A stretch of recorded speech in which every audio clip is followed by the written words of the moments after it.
दोस्तों भविष्य पुराण के अनुसार भगवान शिव से युद्ध करने के कारण पांडव को कलयुग में जन्म लेना पड़ा था। और जब पांडव को उसके बारे में पता चलता है तब पांडव भगवान शिव से युद्ध करने के लिए चले जाते हैं, लेकिन पांडव के सारे अस्त्र भगवान शिव में समाहित हो जाते हैं। महाभारत का किरदार अपने आप में महान था। हर कोई किसी न किसी का अवतार था और हर किसी के पास अद्भुत शक्तियां थी। और कहा जाता है कि महाभारत के सारे योद्धा एक रात के लिए जीवित हुए थे। और ये भी कहा जाता है कि सभी योद्धा कलयुग में किसी न किसी नाम से फिर से जन्मे थे। दोस्तों आज की वीडियो में मैं आप सभी को महाभारत के सभी योद्धा में से सबसे प्रमुख 5 किरदार यानी कि पांडवों के बारे में बताऊंगा कि आखिर क्यों उन्होंने कलयुग में दोबारा जन्म लिया था और भारत के कौन से इलाके में और किस नाम से जन्म लिया था। तो चलिए दोस्तों आज की वीडियो में मैं आप सभी को उन्हीं सभी सवालों का जवाब देने वाला हूँ, तो इस वीडियो में अंत तक जरूर से बने रहिए। उससे पहले दोस्तों आप सभी से एक छोटी सी रिक्वेस्ट है कि आप हमारे चैनल पर पहली बार आए हो तो इस वीडियो को जरूर से लाइक करके हमारे चैनल को सब्सक्राइब कर दीजिएगा। तो चलिए दोस्तों अब शुरुआत करते हैं। दोस्तों गरुड़ पुराण के अनुसार ऐसा कहा जाता है कि जब भी किसी व्यक्ति की मृत्यु हो जाती है तब उसको तुरंत नया शरीर नहीं मिलता, बल्कि उसको कुछ सालों तक उस आत्मा को भटकना पड़ता है। मृत्यु के बाद सबसे पहले हर जीवात्मा के कर्मों का मूल्यांकन किया जाता है और उसके बाद ही उसका नया जन्म निर्धारित होता है। हमारे गरुड़ पुराण के अनुसार ऐसा कहा जाता है कि हमारा पुनर्जन्म 2 चीजों से डिसाइड होता है, जिसमें पहला है इंसान का अपना कर्म। जिस भी इंसान ने अपनी धरती पर अच्छे और बुरे कर्म किए होते हैं उसके आधार पर ही उसका पुनर्जन्म डिसाइड होता है। दूसरा है आपका योग, साधना और तप। मतलब कि जिस किसी ने संसार की मोह माया को त्याग कर योग और साधना को अपनाया होता है और वो मोक्ष की तरफ जाता है तो उसी से ही उस जीवात्मा का पुनर्जन्म डिसाइड होता है। दोस्तों भगवान श्री कृष्ण विष्णु जी के अवतार थे और बलराम जी शेषनाग के अंश थे। 8 वसु में से एक वसु भीष्म के रूप में इस धरती पर अवतरित हुए थे। तो देवगुरु बृहस्पति ने द्रोणाचार्य जी के रूप में जन्म लिया था। अश्वत्थामा रुद्र के अंशा अवतार थे और दुर्योधन कलयुग का।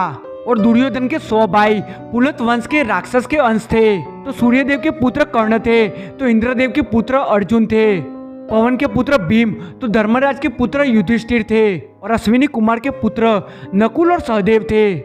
दोस्तों भविष्य पुराण के अनुसार भगवान शिव से युद्ध करने के कारण पांडव को कलयुग में जन्म लेना पड़ा था। जी हाँ दोस्तों, ऐसा कहते हैं कि जब आधी रात को अश्वत्थामा पांडव के शिविर के पास पहुंचा तो तब उसने सबसे पहले अपने मन के अंदर ही भगवान शिव की आराधना करके भगवान शिव को प्रसन्न कर दिया था, क्योंकि पांडव के शिविर की रक्षा स्वयं भगवान शिव कर रहे थे और उनकी अनुमति के बगैर कोई उसके अंदर प्रवेश नहीं कर सकता था। तो जब अश्वत्थामा भगवान शिव की आज्ञा लेकर पांडवों के शिविर में जाता है और भगवान शिव से प्राप्त उसी तलवार से वो पांडवों के सारे पुत्रों का वध कर देता है और वहां से चला जाता है। और जब पांडव को उसके बारे में पता चलता है तब पांडव भगवान शिव से युद्ध करने के लिए चले जाते हैं, लेकिन पांडव के सारे अस्त्र भगवान शिव में समाहित हो जाते हैं। दरअसल अश्वत्थामा के द्वारा पांडवों के पुत्र का वध होना एक नियति थी जिसे कोई भी नहीं बदल सकता था।